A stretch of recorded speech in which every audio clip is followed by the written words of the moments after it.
Hello, everybody. Welcome to CSIS for what is a very exciting conference on here at the Global Development Forum. The topic of today's discussion is the role of mining and minerals for Ukraine's reconstruction and the future of the U.S.-Ukraine relationship.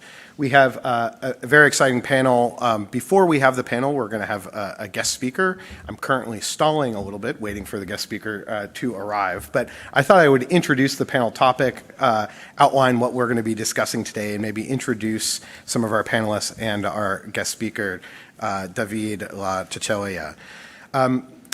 Ukraine's mineral wealth could reach $11 trillion, with over 8,000 confirmed mineral deposits consisting of 117 of the 120 most used minerals in the world. The market for these minerals is essential for industries such as batteries, energy and defense, and is growing rapidly, with projections to double by 2030 and possibly to triple by 2040. Ukraine boasts 3% of the world's lithium resources, which are essential for electric vehicles and renewable energy systems, 7% of the world's titanium, which is critical for our airline industry, for instance, and nearly 20% of the world's graphite reserves used for steelmaking, aerospace, and defense technologies. And Ukraine also has Europe's largest uranium reserves, vital for nuclear power as well as nuclear weapons. And with the focus now on potentially a new nuclear energy renaissance, sourcing uranium, especially if you're going to try to not source that from Russia, it's incredibly important to have other areas to access uranium. So with China currently holding the vast majority of the world's rare earth element processes, these deposits and the opportunities they present are of great strategic importance for Ukraine, the United States, and our European and Western allies. Despite the potential of this underground treasure trove, Ukraine's ability to access them is presently limited. Russia currently controls approximately 40% of Ukraine's metal reserves and 20% of its total mineral reserves, and many of the deposits still under Ukrainian control are along the front lines where there's obviously an ongoing conflict. And so as the United States and Ukraine seek to forge a minerals deal, which may or may not happen in the coming days and weeks, it is important for us to really understand Ukraine's energy and mineral deposits. Critical to this is the U.S. private sector, the U.S. private sector investment going forward, and to understand the security, regulatory, and financing barriers will be critical for any lasting peace agreement that involves minerals. The panel that we're going to have today is going to seek to outline the opportunities and challenges that the mining sector in Ukraine faces, as well as the potential role of the United States in developing this sector going forward. I'm going to introduce the panelists that we have before us. They're currently sitting in the audience, but we'll bring them to the stage once David is with us. First, let me recognize Gracelyn Baskarian as the Director of the Critical Minerals Security Program here at CSIS. She's a mining economist, and her primary expertise in critical minerals and trade. She has worked in South Africa's Platinum Belt and at the World Bank in South Africa.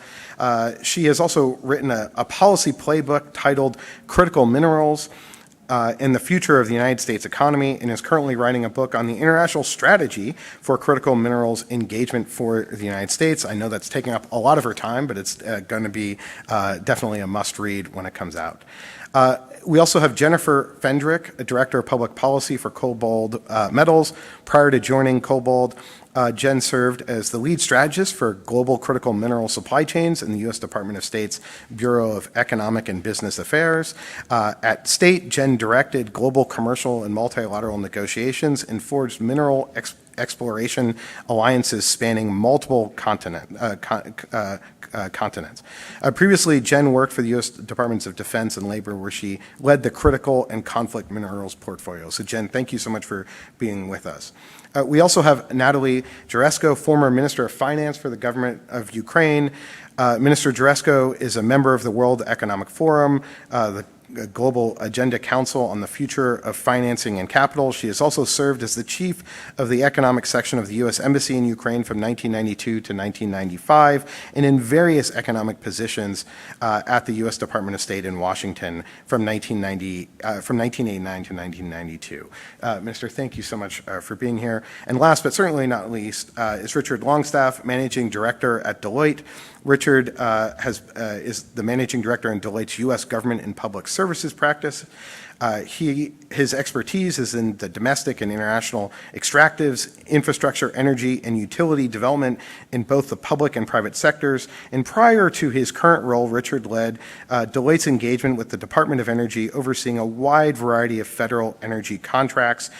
He has also led a range of mining, power, oil, and gas reform and investment programs across more than 40 countries in Africa, Asia, Eastern Europe, and the Middle East, and he has particular expertise on Ukraine. But it is my real pleasure to introduce David La Cecchelia, the Special Envoy for Reconstruction of Ukraine for the government of Italy.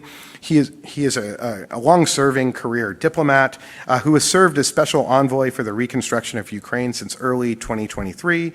He is also the diplomatic advisor to the Italian Minister for Health, and he's been a G20 Chief Health Sherpa for the Italian G20 presidency, and he was ambassador of Italy to Ukraine from 2016.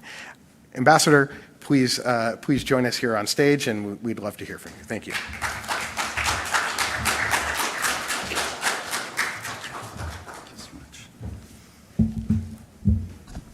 Good afternoon to everybody. Thank you, Mr. Bergman, for your very kind introduction. I'm very pleased to be here again at CSIS as a special envoy for the reconstruction of Ukraine and in the role of organizer of the Ukraine Recovery Conference in 2025, which will take place in Rome on 10th and 11th of July, on which CRMs will be a very important issue. We will provide a lot of space for discussions, for going deep into details, also with regard to, of course, the agreements on critical material, the investment fund under discussion during these days, to understand how this will intersect with the reconstruction architecture that we have established. You know that there is a Ukraine donor platform that is the main forum for discussions on funds, on reforms, on projects between donors, G7 plus group, and the government of Ukraine, which is chaired by Ukraine, the United States, and the European Union. For the Ukraine Recovery Conference, as you can imagine, we are working around the clock. We are ready to welcome you in Rome. We selected a very beautiful location. We organized a number of panels around the 4 dimensions: business, human capital, the local dimension, and the reforms for the accession to the European Union. We are going to have also a recovery forum, which is based on the main sectors, priority sectors for reconstruction of Ukraine. We are going very soon to have a first draft program. We are populating the panels in the recovery forum with speakers and moderators, and preparation of the conference, which is a co-hosting. So this means that we have to discuss almost everything with the Ukrainian government. We are sitting in sometimes endless video calls almost every day. It's a very dynamic exercise because we don't know really under which scenario the conference will take place, whether there is the present situation of conflict or a ceasefire. So we don't know what we are going to do at the time, whether we would continue on the recovery, the early recovery, and supporting Ukraine through early recovery, including with regard to energy infrastructures, or we will have a real ceasefire, and then we can start the real reconstruction. This very much will depend on the quality of the ceasefire, whether we are going to have security guarantees and arrangement. What is sure is that there is a strong interest from business, from companies. We have a long list of companies, almost 1,000 international companies that are ready to participate. All the preparatory events we held in Milan, in Kiev, in Brussels were overbooked. And one of the elements which will measure the success of the conference is the participation of business, and also in this case the quality participation of business in terms of concrete investments, contracts, MOUs, which will be signed. We see still a bit of reluctance from business to engage in Ukraine. There is a big difference between investors who are already in the country and investors who are outside and are still sitting on the fence. And from business, we got a number of recommendations, including from the Business Advisory Council of the donors platforms in terms of security guarantees, the reform process, financial instrument, and effective insurances. Security guarantees and the end of the conflict is the most important element when you ask the business which is the single one element that they need to see in order to make the decision to invest in Ukraine. They say exactly this, end of the conflict. But also reforms are absolutely important, and here the good news is that the reform process is right on track. A few days ago, we were in Brussels. We marked the 10th Association Council with Ukraine, and this marks the 10th years of Ukraine moving constantly and consistently closer to the European Union. And it's as a matter of fact, the people of Ukraine and the Ukrainian government have demonstrated an unwavering commitment and determination to be part of the European Union, and there has been an impressive delivery of reforms, taking into account that under the arrangement provided by the Ukraine Recovery Facility, each single disbursement every 3 months from the European Union to Ukraine goes against a very long list of reforms which have been decided and which are being implemented. So this is not only a matter of legislation, but also of implementation of real decisions that are being taken. And this is very important for all of us, for the business, because reforms provide a regulatory framework which will be useful for European business, but also for American business in order to invest with confidence. And this is part of the process of accession to the European Union. So this is reflected on the advancement of this process.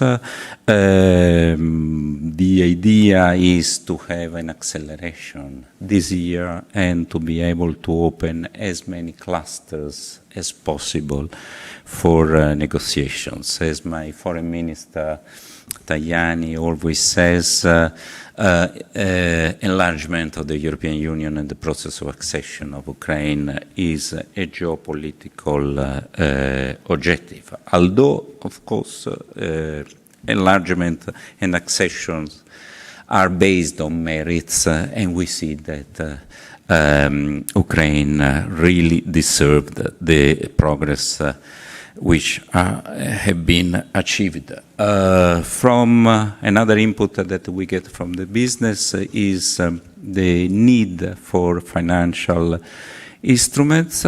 One of these has been effectively deployed by the European Union, setting up the Ukraine Recovery Facility and the Ukraine Investment Framework, blending together different kind of funding, loans, grants, guarantees. There is a call for proposal which was open in March, will close in June, which could give us concrete deliverables for the conference.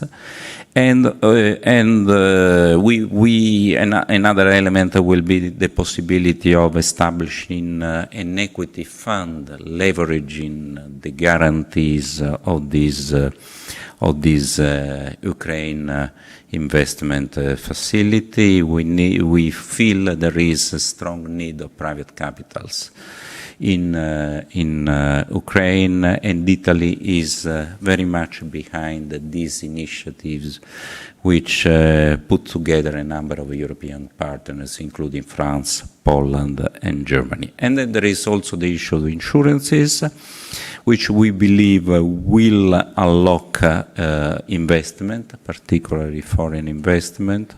We think that the insurance must return to Ukraine, and that this blank exclusion of Ukraine for all the global insurance policies is not justified. So also this could be a deliverable for the conference. The second important element of discussion in the conference, apart from the participation of business, is the diaspora, the return and reintegration of refugees. That's another key element for the recovery and the reconstruction of the country, which is confronted, very well by a very difficult situation under the demographic point of view. And what companies flag is basically a chronic lack of manpower, which is essential to restart the economic cycle. It's very clear that we should help Ukraine rebuild the social fabric of the country. We need to address a number of issues, including returnees and IDPs, veterans, vulnerable groups. We understand that there will be a strong drive from the Ukrainian government. There is this initiative of building unity hubs in European countries in order to promote the return of refugees. And of course, what we think is that all these initiatives should be aligned with the international temporary protection or the asylum right. And we need, therefore, to base this initiative, this is the message we are sending to the Ukrainian government, on a positive agenda. We should rebuild infrastructure, social, civilian infrastructure. We should rebuild sustainable cities in order to make Ukraine once again a country where these people could return. So this participation of business and the return and reintegration of refugees are, I guess, the two main points that we will be discussing in the conference. Of course, if we have, as I said at the beginning, a real ceasefire in this case, we need to have perhaps a very serious reflection on what is still missing in Ukraine's reconstruction architecture, what we think still needs to be built, whether on the Ukrainian side or within donors' coordination structure. And I think this is about a couple of things. One is that we need to have a surge in absorption capacity. Absorption capacity is calculated at 7 billion a year, and of course at this rate to rebuild a country whose cost of rebuilding is about over $500 billion. This will mean taking almost a century, so we need to accelerate on this. We have to sign the reform of the public investment management, the project preparatory frameworks, which are being launched exactly at the conference of Rome.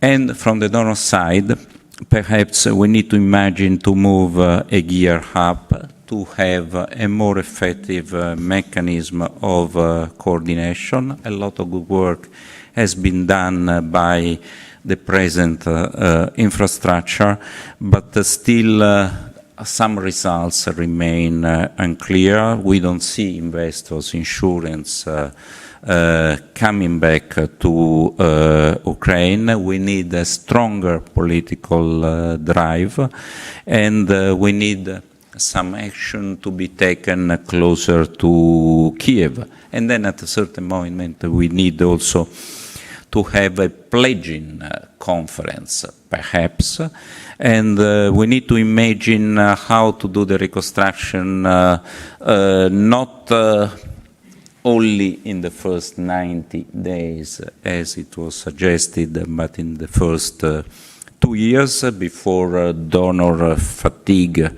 arrives, before we have another agenda will take over.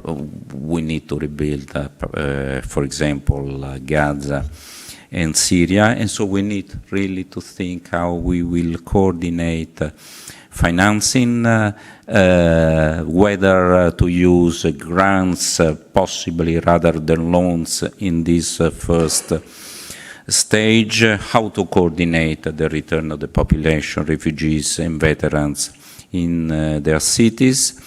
And the most difficult thing that we try to explain to all the stakeholders, particularly business, is that reconstruction is a long-term exercise, it's a marathon, it's not a sprint. And so from a donor point of view, we need to preserve stamina, we need to avoid donor fatigue, to build resilience, and we need to adjust the reconstruction architecture. And this concludes what my message. I'm sorry to leave you with more questions than answer, but I think that from here to Rome, in this process, we will reach some of them. Rome will provide a good forum for discussion. Well, thank you. Thanking the ambassador. Thank you. And if I could ask the panelists to come to the stage. Ambassador, thank you. Thank you so much for all your work. So, Natalie, we'll put you on the end.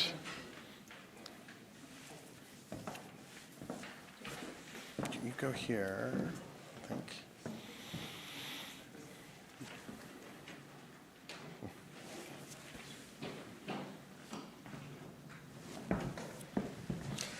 So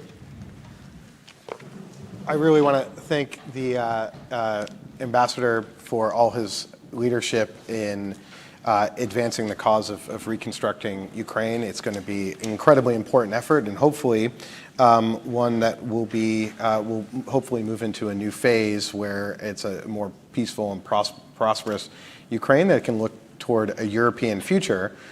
But one of the major questions that has really emerged over the last 6 months is that perhaps one of the key paths for Ukraine's economic recovery, resilience to rebuild after this war, and hopefully there is an after, is the mineral resources that are under the ground in Ukraine. And that's going to be the topic that we are discussing here today. I've already introduced the panelists formally, but they were seated. Let me just go through so you know who you're looking at. We have Gracelyn Beskarian, my colleague, who's the director of the Critical Minerals Security Program here at CSIS. We have Jennifer Fendrick, who's the director of public policy at Cobalt Metals. Natalie Jaresko, the former Minister of Finance for the government of Ukraine, and Richard Longstaff, Managing Director at Deloitte. But Gracelyn, let me first turn it to you. Maybe you could set the stage. Why are we talking about Ukraine's minerals? How do you see this as someone who looks at this issue from a global perspective? Thanks, Max. If you asked me at the start of the year that critical minerals would become what it has, which is probably one of the most important geopolitical tools, bargaining tools, I don't know, any of you play Settlers of Catan? I feel like we're in real life Settlers of Catan now. When it came out earlier that we wanted the Panama Canal, I'm like, oh my God, we're going for port infrastructure too now. It's like a really fascinating time in that way. And there's a couple reasons, right? Critical minerals have become really in, right? We can think about it just very economically. One is we have surging demand, and we have surging demand for a couple of things. First is, regardless of how you feel about climate change, the energy transition and the transition to a more diversified energy future is material intensive. To put this into context, your traditional gasoline-powered vehicle needs about 32 kilograms of critical minerals. So for my Americans, that's like 70 pounds. And then if I go over to my electric vehicle, it's 6 times that. I need 210 kilograms of critical minerals. I didn't need any graphite, which Ukraine does have reserves of. I didn't need any graphite for my conventional vehicle. Now I need 62 kilograms for my EV on average, which is 1.2 times my body weight per vehicle, right? So nuclear power requires minerals, solar, wind, right? All of these require minerals. Second reality of what's driving this story is the increasing likelihood of supply chain disruptions. And we've seen it particularly over the last 2 years. The list of resources that we have been restricted from, but which we are highly reliant on a foreign adversary, is growing. And it's not just us, right? It's also Europe is impacted by these restrictions. The whole world is. Gallium, germanium, antimony, tungsten. Last couple of weeks, we've been talking about rare earths, right? So the second thing to consider is that we need a lot of it, and we are increasingly vulnerable to it. So let's reframe this in the context of Ukraine. There's a historical tendency to think that mining is bad, and it's possibly one of the big challenges we have when it comes to attracting workforce, attracting investment. It's gonna go in and it's gonna be bad. I don't know if any of you have ever been to Johannesburg. Any hands? Yes, no, maybe? Some of you. Well, Johannesburg is the financial capital of Africa, but it developed on the back of mining. The entire Johannesburg metropolitan complex developed on the back of mining. Mining can be a driver of investment and jobs. It's also a driver of infrastructure. In many parts of the world, mining is what put infrastructure in.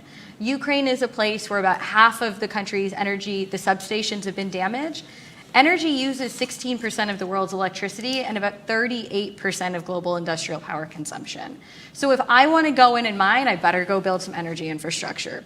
It's a source of transportation infrastructure because ports are often not right on the edge of a mine, right? I'm talking about roads, talking about rail. Rail has historically been rehabilitated for the mining industry because it's easier for me to attach a bunch of train cars than it is to send 200 truckloads individually over road. Now, there's some clear benefits from a development story, and we see this. But the trick to whether mining fails or succeeds, which we see is different in different places, is how resources are governed. Do I put in the policies that are stable to attract long-term investment, to ensure that the revenues generated by the mining sector are being reinvested into human capital? Is it going into education? Is today's kids going to be a better workforce tomorrow and a more employable workforce? Physical capital, infrastructure, and is it going into natural capital? Am I ensuring that I'm still protecting the land that my people live on, right? Those are the core tenets of that. And in the case of Ukraine, the last point is there's just the difficulties of governing these resources. And we can bucket these quickly into 3 areas. One is geologically, right? And what I mean by this, and I'm sure Jen will go much more into this, is countries often have resources, but they're not always economically viable to take out. What you have and what is economic are 2 different things. What makes things an economic deposit? Depends on how deep it is, right? Some resources in Ukraine are extremely deep. The deeper I have to dig, the more expensive it is. What are the byproducts? Resources are rarely located alone. And what is the quality? So what is the ore grade? That's going to tell me if it's, what my geological risk is. The second is the geopolitical risk, right? Land is one of the most easily expropriatable places, and especially once I put a $500 million mine and processing plant on it. And in the current landscape, Ukraine has been one of the longest running conflicts that we have in modern day. And the concept that, is Putin going to come back even if he backs off is a question that a lot of mining companies have to contend with given the amount of capital that they are sinking in. And the final thing is the infrastructure risk, right? And there's a lot of infrastructure risk given so much of it has been damaged, but I need so much more of it. And this is the question which we may circle back to later of how does the US government better deploy instruments to support this? We were at a roundtable this morning and someone said, well, you can't really expect the mining company to build the mine and build all of the surrounding infrastructure that goes with it. It's too expensive. It's impractical, right? So how do we better deploy our resources behind our strategy to make sure that it's beneficial and profitable is the only way we're going to materialize those benefits. Jennifer, let me turn to you. You were in the State Department. You looked at this from sort of a broader global perspective as well, looking at the need for critical minerals, the supply chains. How do you see Ukraine fitting in this global context as well? Yeah, so I was at the State Department until about 14 months ago when I made the jump into the private sector. I'm now with a company called Cobalt Metals that uses artificial intelligence, human intelligence, a combination of the two, to explore the world globally for critical minerals, four minerals of lithium, copper, cobalt, and nickel. So I will say at the outset that we have a large team of geologists, data scientists, software engineers who are all conducting a generative analysis right now of Ukraine's prospectivity, particularly with respect to lithium. We currently, there are public sources right now that suggest that Ukraine could have up to 10% of the world's lithium supply. But to Graceland's point, first of all, the data right now, and we are a very data hungry company. Again, we, as are all exploration companies, the data is extremely, it's non-existent. So there's quite a bit of data that the Soviets collected in the 80s. It's classified. We have not figured out how to get access to some of this classified geophysical data that would help us begin to sort of assess it's called the Ukrainian Shield, where we think that there is quite a bit of lithium. But again, there is so little geophysical data in particular that we can't even begin to really build out these models that we use to help guide our exploration decisions. And there are 3 or possibly 4 major lithium deposits in Ukraine. 2 of them are in Russian occupied territory, and 2 of them are in central Ukraine. One other point that Graceland touched on is the type of lithium-bearing ores that are in Ukraine. So they're called lithium pegmatites, hard rock lithium, but it's called petalite instead of spodumene. So it requires an additional layer, a step in processing. It's much more expensive, unclear if we have that technology right now. So in order to effectively process the lithium, the type of lithium, it's very, very prospective, but we need to figure out also how to process this petalite. The technology now exists to process a kind of a different kind of lithium-bearing ore. And then you have the infrastructure. So I'm not a geologist. I'm not a mining economist. I'm just a policy person who knows a little bit about some of these things. Our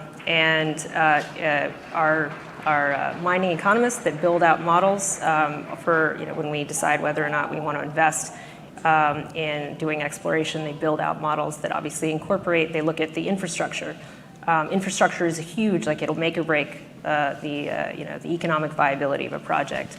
So that's obviously much of the infrastructure in Ukraine has been destroyed. So that would be something that we would want to work with the U.S. government to rebuild and rehabilitate. And I love Graceland's point on Johannesburg sort of having been built, through the discovery, I think, mostly of gold. And my company is headquartered in Silicon Valley, which is another place that 150 years ago, you had the gold rush, and then immediately subsequent to the gold rush, you had Leland Stanford. He funded the construction of what would become the Transcontinental Railroad, so connecting California with the eastern seaboard. All of this really allowed Silicon Valley to develop into the sort of global, tech capital that it is today. And we think the same thing could happen in Ukraine. Now, when I was at the State Department 2 years ago, I did have a front row seat to the beginning of this, China's weaponization of their control over some of these critical mineral supply chains.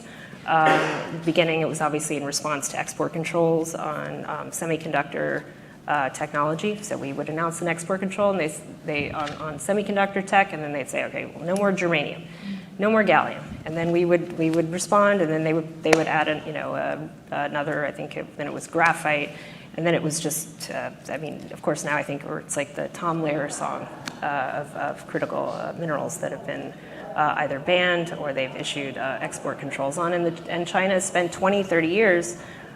Really consolidating their control over these minerals. And we saw in 2014, I think, when Russia first invaded Crimea, that they were able to weaponize their control over natural gas to sort of keep the U.S. and the European Union from reacting the way maybe they should have 10 years ago.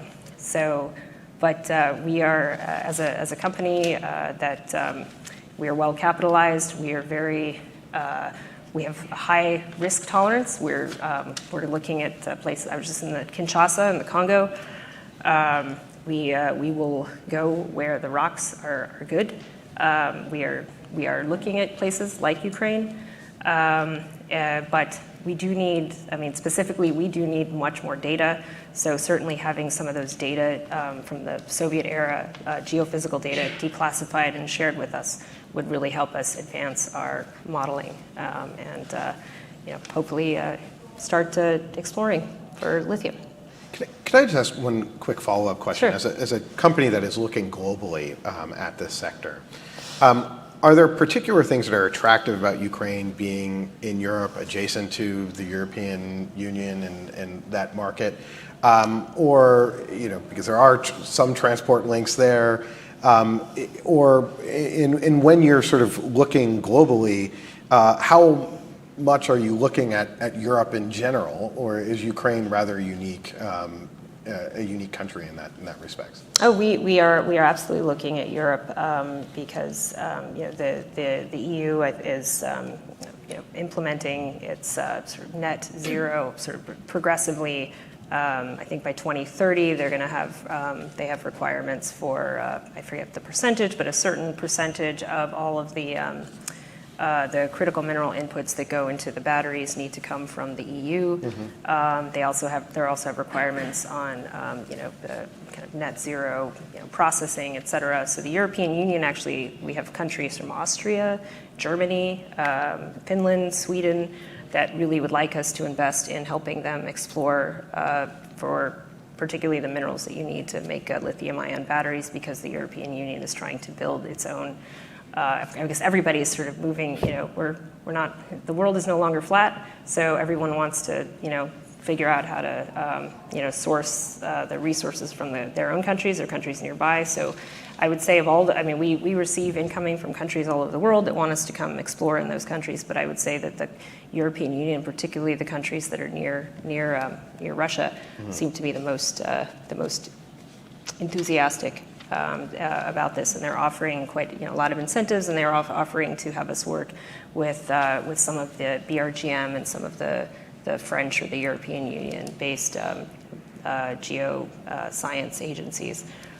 So they're very incentivized. And we're very certainly after having also worked in places like the Congo, which is not easy. Our company is very happy to look for lithium and copper and cobalt in places like Finland and hopefully in Ukraine mm-hmm. as well. Great. Natalie, let me turn to you. This is a big week here in Washington as the spring meetings of the IMF World Bank macroeconomic discussions about where the world economy is headed or happening all throughout this town. But maybe you could give us a perspective on what is Ukraine's current economic situation, and then how, as someone that has been in the Ukrainian finance ministry, how you see critical minerals and Ukraine's energy resources potentially playing a role in Ukraine's future economic prospects. Thank you very much, and I learned a lot from you ladies already. This has been very helpful. I think we could start with kind of what are the positive things that we see in Ukraine, because there is so much emphasis on negativity that I want to start with the positive. First of all, it is incredibly true that they have a stable macroeconomic situation. They just passed the 7th review with the IMF. I don't know that Ukraine has ever been through 7 reviews in a single IMF program. It was always a 1 or 2 and then drop out, 1 or 2 drop out. That shows a consistency from, not just this government, but frankly speaking, since 2014, in the direction of excellent regulatory system for the banking sector, and we're not seeing high inflation. We're seeing reasonable levels of inflation. A lot of that is due to an excellent central bank that was built over these past 20 years, 10 years? 10 years, sorry. Second, I would say that what you're seeing is a very positive situation with regard to the desire to see investments come into the country. So you've got the investment nanny law, which is very, very focused on if you want to come, and this is a complicated country and it's a complicated situation, they will help you to find with whom you need to speak and in what order. And that is a major issue. It is a major issue not only for private companies, but I've seen export credit agencies make huge mistakes along the way and then not be able to complete a transaction because they didn't go in the right order and they didn't get the right approvals. And so don't assume that it's easy. It's not, but you can work within the system. I think the third thing that's critical is that the EU accession process is underway. The special envoy, Chile, said that they hope to open as many clusters as possible. EY, my current employer, has a PMO, a project management office, inside the Deputy Prime Minister's office for EU accession that focuses solely on the organization of the negotiations of the 36 chapters. It's not about the policy and it's not about the legislation, but it's about making sure that this large government, which has many, many different priorities right now, is moving as quickly as humanly possible towards EU accession. I think that also is very positive in the sense that the EU is now a very strong partner. It hasn't always been that way, right? And that's even more important as the United States starts to change its focuses. That EU support you can see through the EU facility, Ukraine facility. And that facility provides investors with access to support. You mentioned the investment pillar, but specifically in Ukraine right now, to have debt financing, you really need to look to one of 2 sources, either the international financial institutions or the bilateral financial institutions, the KFWs and so on. And they are all able to benefit from the guarantees and from that investment facility in a way that will help investors who need debt. And I think that's critical right now. The last thing I would say is that Ukraine has had tremendous problems, yes, with absorption capacity, but to be clear, when we talk about absorption capacity of $7 to $9 billion per year, that's the government. That's not the private sector. The private sector has incremental absorption capacity. That 7 to 9 is what's going through, frankly speaking, the Ministry of Finance numbers. And that absorption capacity is being increased today by 2 project preparation facilities, which are working on the skill sets to put together bankable projects. And that's because of the international financial institutions' support. So you'll have more capacity. The other things I would raise are some of the misconceptions, which I think all investors seem to be focused on. One is, this isn't the wild, wild east of the 1990s or 2000s in Ukraine. Ukraine has changed dramatically since 2014. Remember, we've been through 3 revolutions. And you'll see that most in things like decentralization. That means that not everything has to go through Kiev. Certainly some things do. If you want a sovereign guarantee, you have to go through Kiev. But local governments and local communities are able to make their own decisions, have their own resources, have their own tax revenues, so that not only reduces the level of corruption, but it increases the number of opportunities you have to do business and not have to have Kiev agree. So decentralization is a huge change. The second is procurement. With all due respect, Ukraine has implemented a globally renowned procurement system called Prozoro. In fact, that system, which is an open source system, is being used in other countries now and being adapted to other countries because it works well. It's not perfect, nothing is, and Ukrainians are extremely smart, so they know how to figure things out and take advantage. But for the most part, it creates a transparency that never existed in procurement, to the extent that some of the IFIs, up to 500,000, I believe, are using the Ukrainian procurement system, which is unique because they never used the Ukrainian procurement system before. Over 500,000, they're still using EBRD procurement, IFC procurement, and so on. But that is a major change, and that has done something incredible, which is support small and medium-sized businesses, because they now have transparency into purchasing, right? And they can bid on these things, and it's not just my friend or that big company over there, it's now all of the economy. And then the third, which is part of this, but everyone who says Ukraine says corruption. And I'll start by saying I'm from Chicago. I spent 25 years in Ukraine, and my last 5 years in Puerto Rico. Corruption exists everywhere. The question is really not whether it exists, it's how you're building the institutional framework to deal with it and how good rule of law is, okay? I'm not even gonna speak to Washington or the United States. It's a big deal. And Ukraine has built the institutions. They are starting to function in a way that provides hope, and it provides a deterrent to corruption. And so when you put together the use of electronic systems, whether it's in procurement or in budgeting, whether you look at the number of people being arrested and or charges being made, and if you look at how the society has demanded year after year after year greater and greater transparency and our greater and greater focus on anti-corruption, you see that this path is moving in the direction that you want it to move as a private investor. So I would say that that environment is a very good one for mineral resources, but there's a lot to be done. You talked about data. I would say that if you look at Ukraine's history in this area, number one, someone would have to clean up the licensing situation because there are just hundreds, if not more, licenses issued, shadow licenses, people who don't exist, companies who don't exist. No one's done anything with the licenses, and that license is in place, so you can't invest. Yeah. And we have to clean up the licenses for people to understand what's really possible. I would argue that in addition to that, there has to be infrastructure improvement, and that's where the single project pipeline of the government and the EU facility will really be helpful.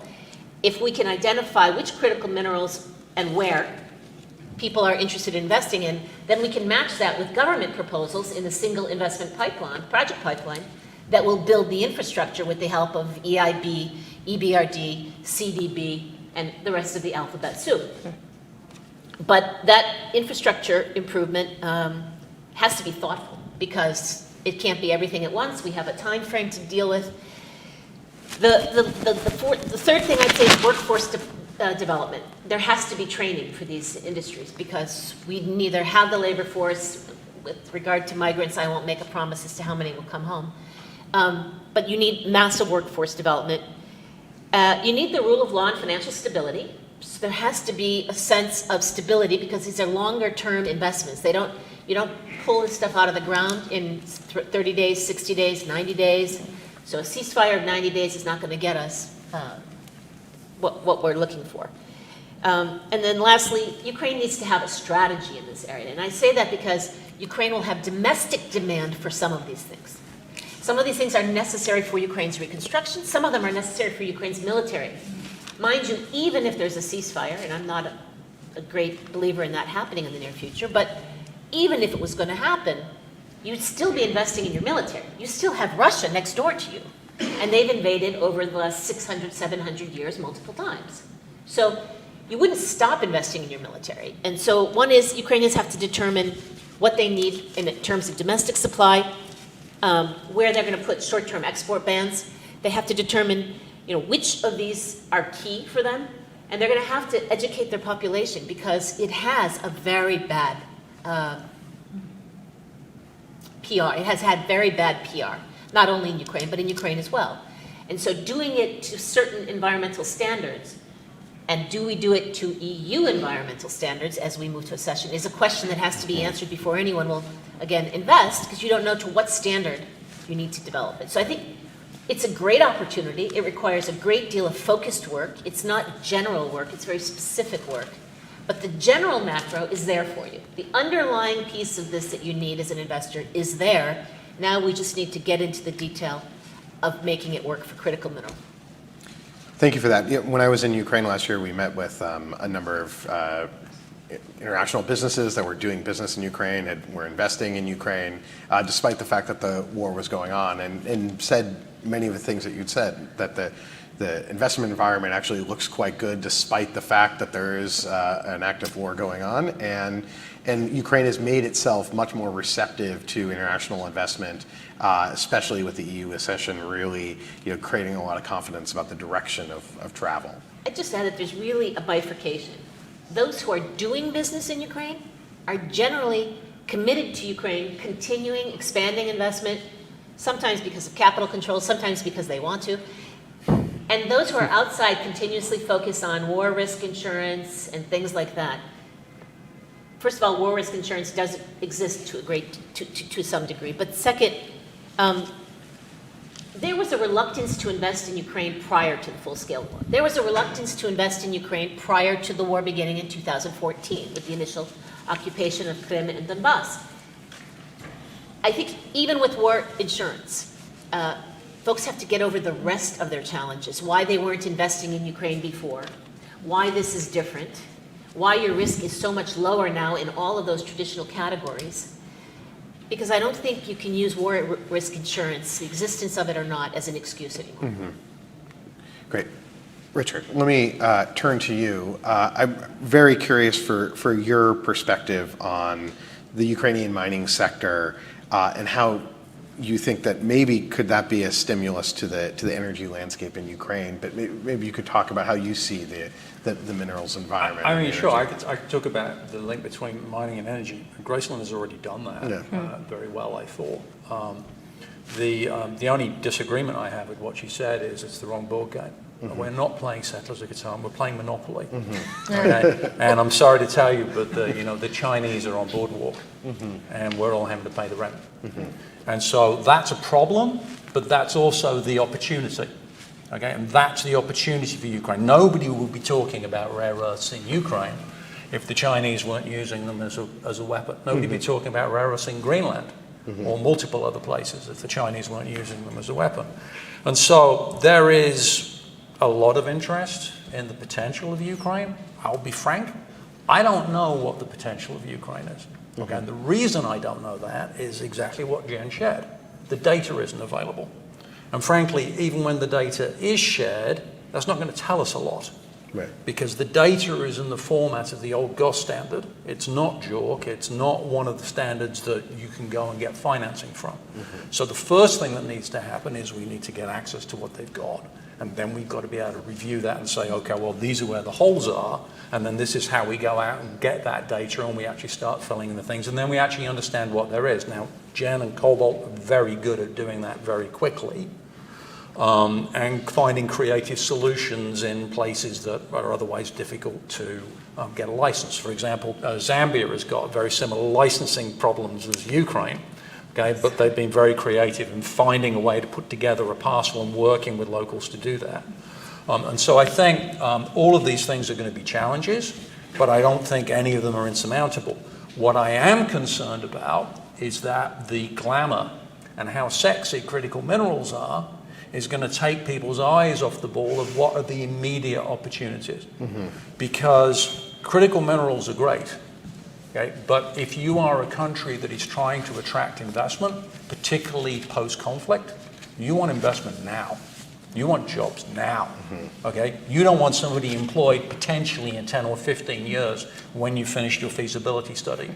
You want somebody within a job next week. And that's very difficult to achieve in a mining industry, particularly if you're talking about greenfield investments. And so I would argue the most critical material in Ukraine, it's not copper, it's not cobalt, it's not even lithium, it's cement. Okay, let's build a cement industry so Ukraine can actually manage its own reconstruction and not have to import all this stuff from Europe. Okay, there have been cement companies that have been taken over and renationalized. Let's privatize those. And then let's use that opportunity to engage with the private sector and say, you can come to Ukraine, you can operate in a fair, transparent, and equitable business environment, you can make money. And the mining industry, okay, the cobalts of the world will be watching that very closely. And when they see somebody like Holderbank coming in and operating a cement mine or making an aggregate or a roadstone industry, this is the bottom of the mining industry. Okay? This is the most basic layer. But if you can't make that work, you're not going to make the big 20 billion, whatever it is, programs work that everybody gets really excited about. So let's start with the simple stuff. Let's show that that can work. Let's help that build the infrastructure, both the physical infrastructure and the institutional infrastructure. Let's lower those risk perceptions. Okay, let's find a way of mitigating the things that crop up through that process. Okay, and then 2 years, 3 years, 5 years from now, that's when the critical minerals are really going to start to be able to accelerate and go down the maturity chain in Ukraine. Now, I'm not saying, let's focus on cement, let's focus on roadstone, let's not do other stuff. Sure, let's do that other stuff too. Okay, let's open up the geological data archives. Okay, it would be fabulous for Ukraine, for you or Rio or BHP. Okay, to be able to go in there and have a look and say, this is interesting, let's go, let's bang some rocks, let's drill some holes, let's see what there is. But that stuff takes time. So what are they going to do in the interim period of time? Let's use that as an opportunity, not just to grow that confidence in the mining industry generally, but also so that Ukrainians can own and can contribute to their own reconstruction for the $500 billion market that was mentioned before we all got there on the stage. You've got a resource, you've got a market, and you've got a market price. Let's take advantage of that and build that capability.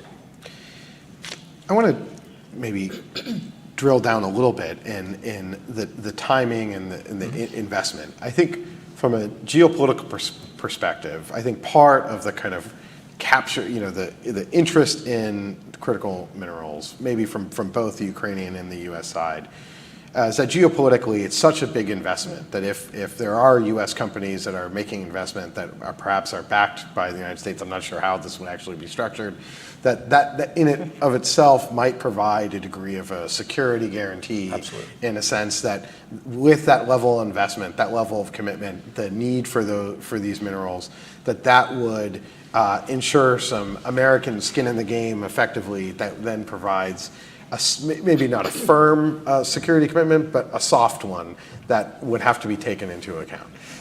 I'll just say, I don't think Ukrainians really could say that that's a security guarantee. Yeah. When Russia invaded Donbass, Cargill was there, they had a beautiful facility. Other American companies, it may have not been the size of investment that you're talking about, but nothing happened, okay? It was not a guarantee, it wasn't even enough of an impulse to send weapons back then. So, the investments alone are not a security guarantee. And that, in fact, is the one thing that everyone wants, is a security guarantee. The investors want it, Ukrainians want it, there's only one party that doesn't want it. Yeah. And I would agree that there's going to be great interest in what would be the beneficial advantages of U.S. investments into Ukraine from security and from every other standpoint. But again, critical minerals, by the very nature of them, take at least 5 years till you're starting to do something interesting, and probably a decade till you're starting to make money and have full production. That's being optimistic. Frankly, and sorry for people from Europe here, if you start to adopt European Union standards, it might well take longer than that. Yeah.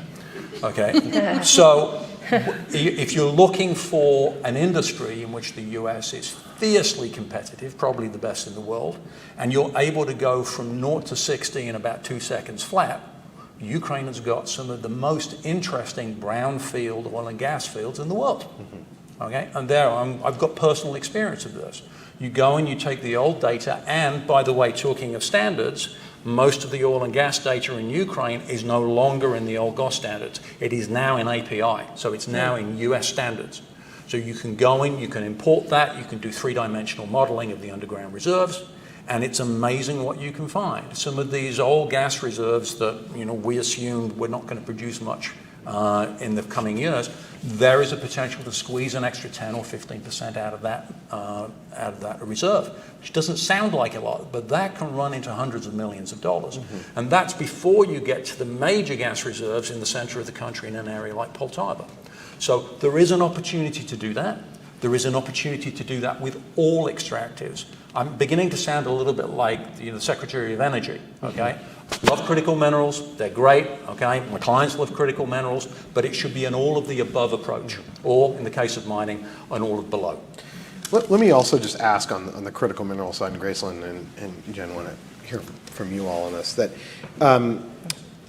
there's such a focus right now on critical minerals, the energy transition, and I think there's no doubt in Europe that the energy transition is moving ahead at warp speed. We've done some reports on this, that Europe is going to go forward because it's not just in their political interest, but also their economic interest, because they lack a lot of the fossil fuel reserves that we have here in the US.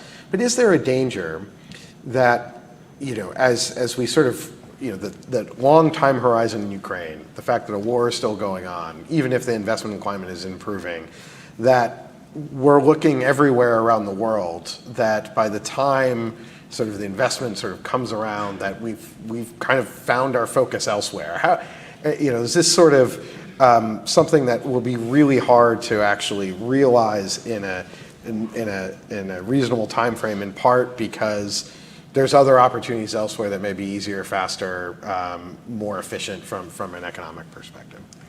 Thanks, Max. I want to just quickly go back to one point is an American implicit security guarantee enough? Probably not, right? The Americans did concessional financing to a graphite project in Mozambique, right, through the Development Finance Corporation. It still went force majeure in the middle of the war in December, right? And they stopped being able to supply domestic industry. We saw in the Congo and Freeport, it wasn't in the middle of war or conflict, but when they needed to pull out, they didn't have support from the US government at a time that would have been very strategic. The US has limited capabilities in this, and we must acknowledge it because we see it time and time again, that whether it's Cargill or whether it's mining in Mozambique, the US hasn't stepped in when there is an issue. So expecting companies, few industries require as much capital and is over a long period of time, right? On average, it's 18 years from the time you identify a reserve to the time it's producing to be able to go, but the government, that's 4.5 electoral cycles in America. You can't go in on a gentleman's agreement, right? That gentleman probably won't be in office. Gentlewoman. Whatever, we can't go in on those agreements now, right? Because who knows what's going to be there in 18 years. So that's important to acknowledge. I can't be like, but the president said this would be fine. Probably not going to be president in 18 years.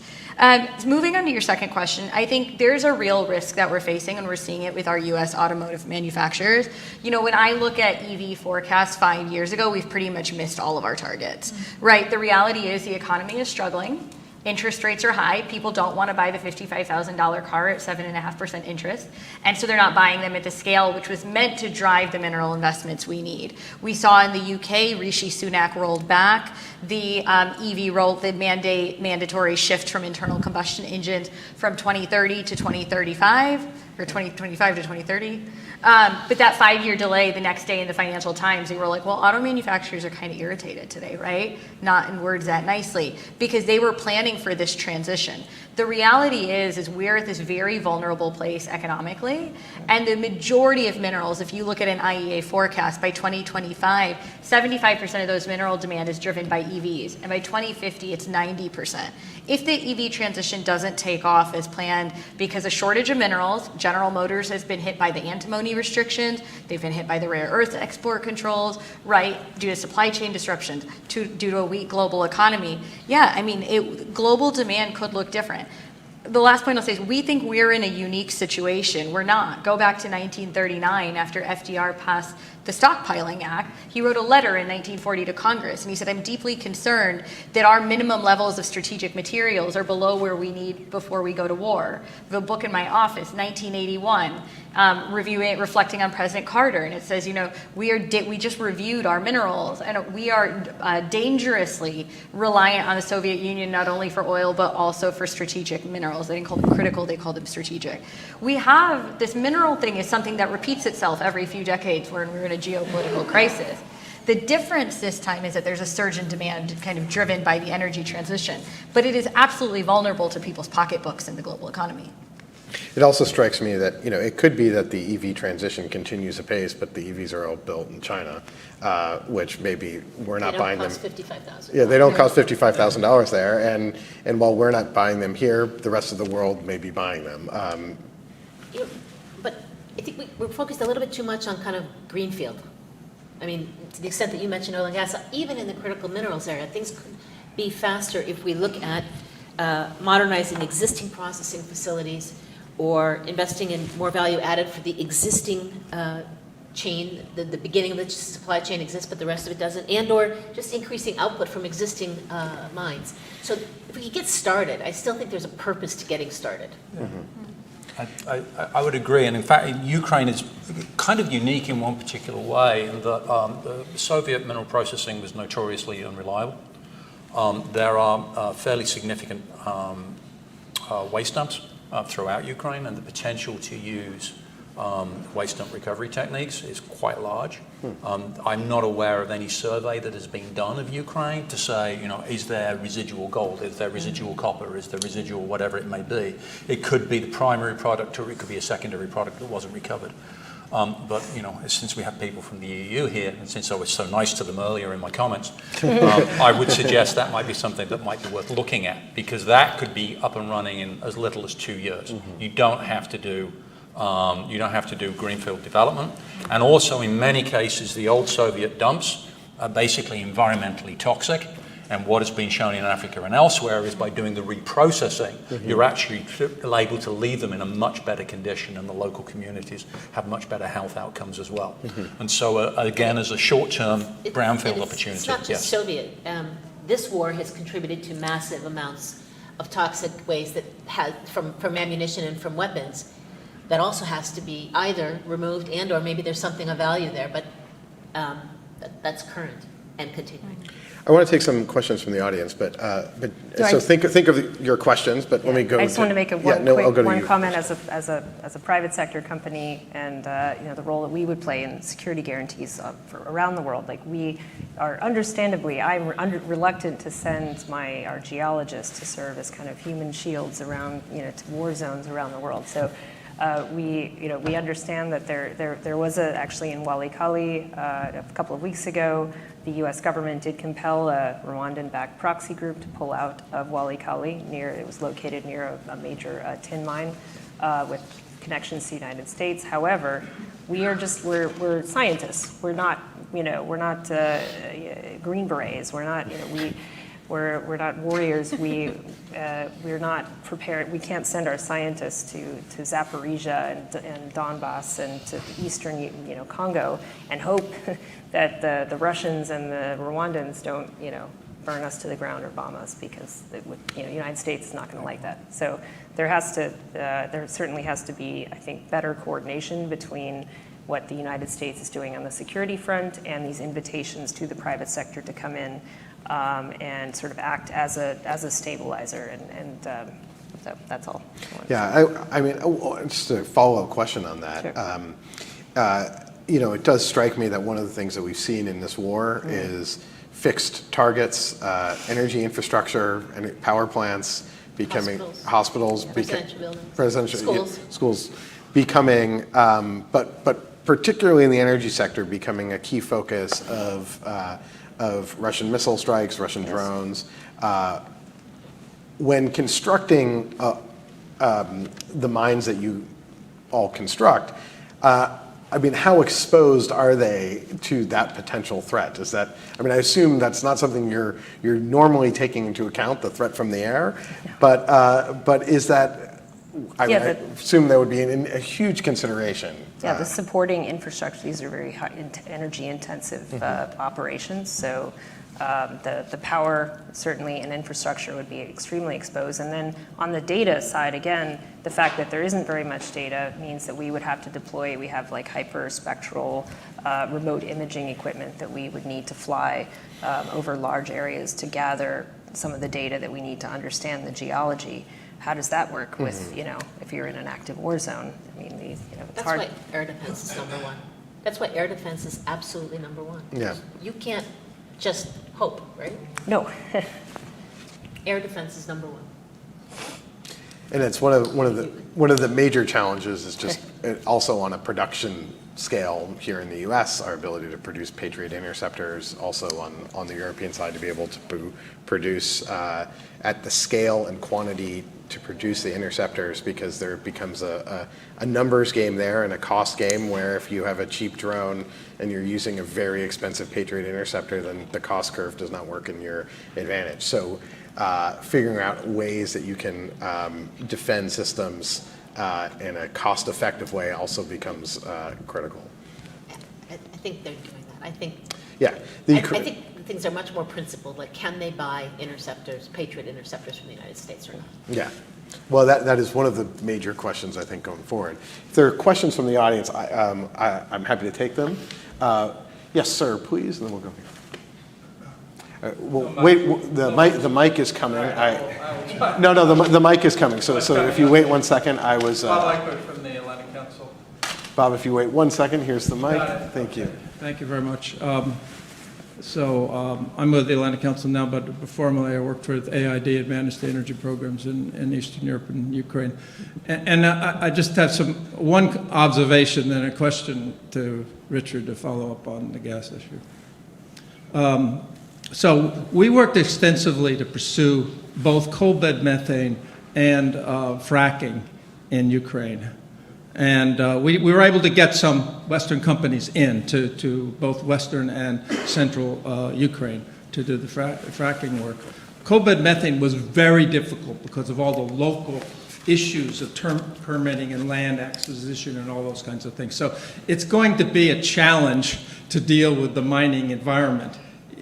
Although, from what I understand, a lot of this is in the Russian-controlled areas, so there's still a big question about access to those areas, right? But anyway, as I see it, Ukraine's needs revenues, and they need energy sources to power their industries and reconstruction, whether it's heating systems, got a good gas network nationally that they can use.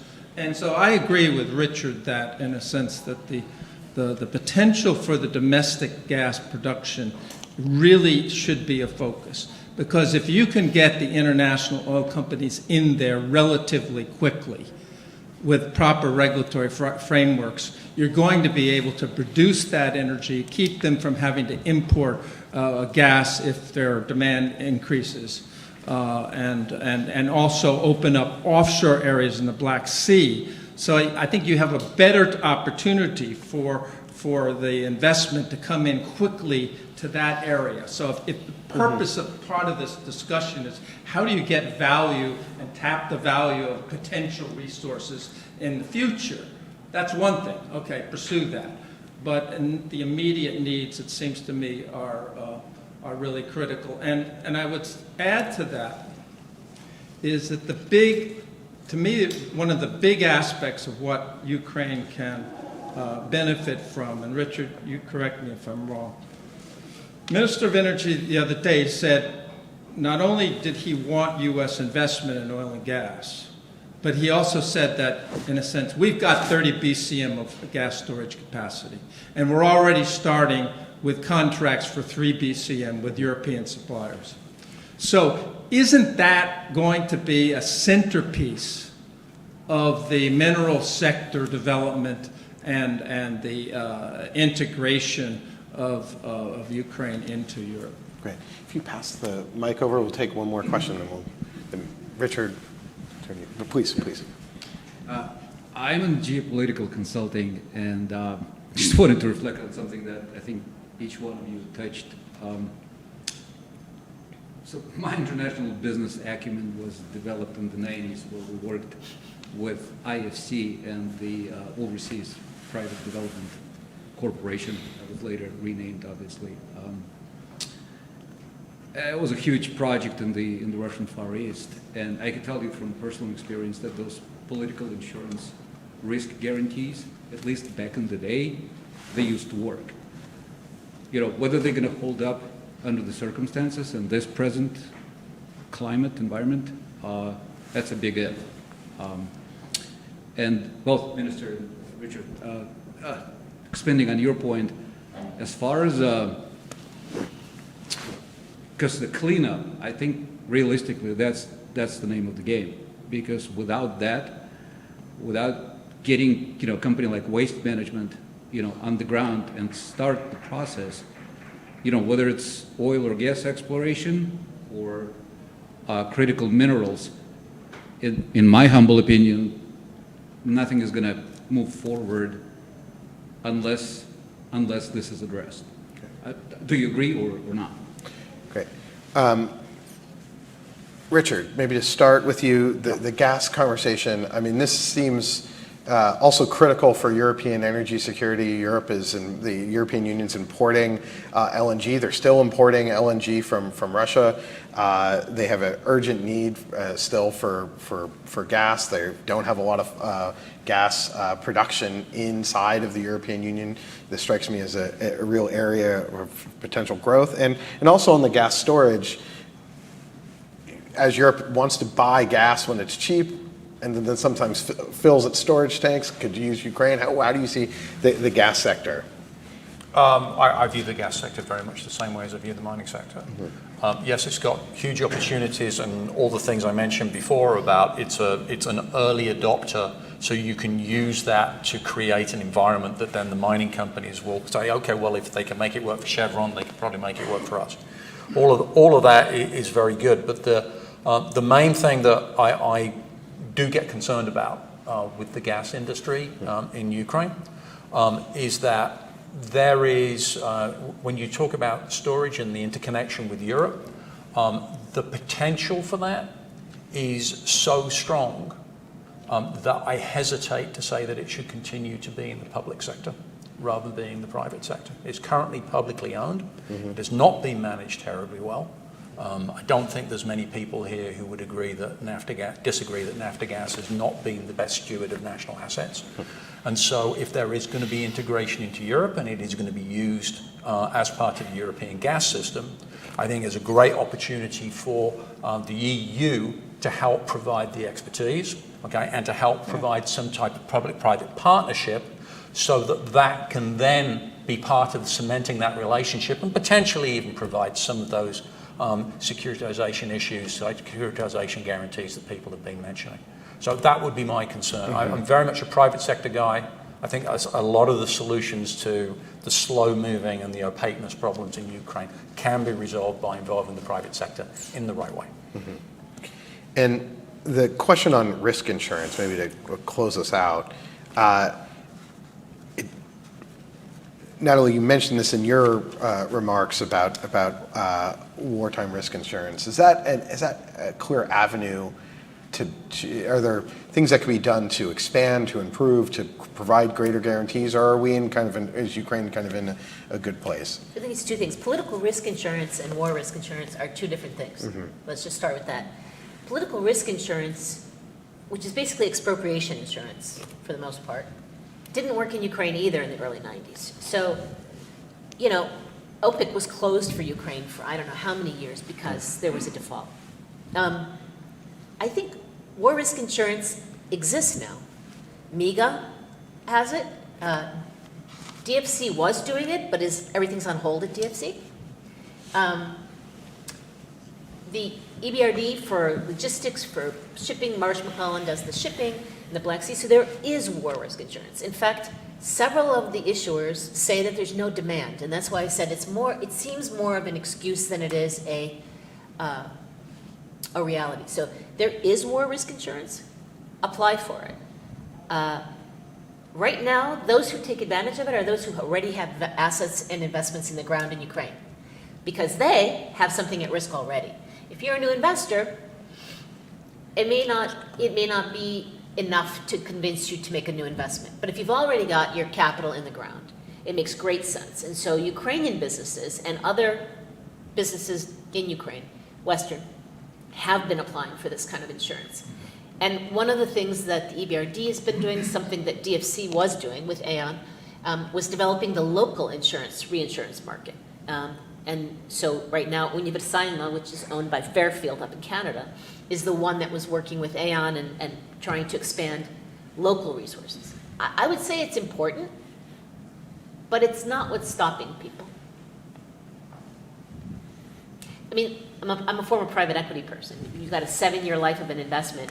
If in year 3 they bomb you, and in year 5 you collect your insurance proceeds, you get all your money back, but you're still at zero, right? So you got to be doing something more than that to convince people to invest. Right.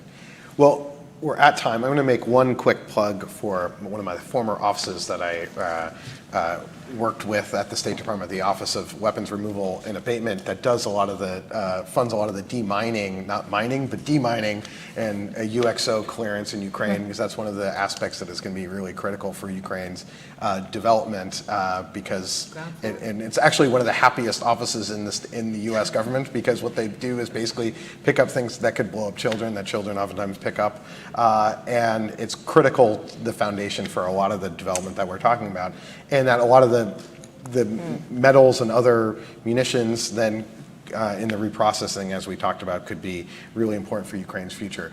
Well, I want you all to join me in thanking the panelists. This is a fantastic conversation. I learned a ton, and I hope you all did too, so please join me in thanking our great panelists. Very interesting.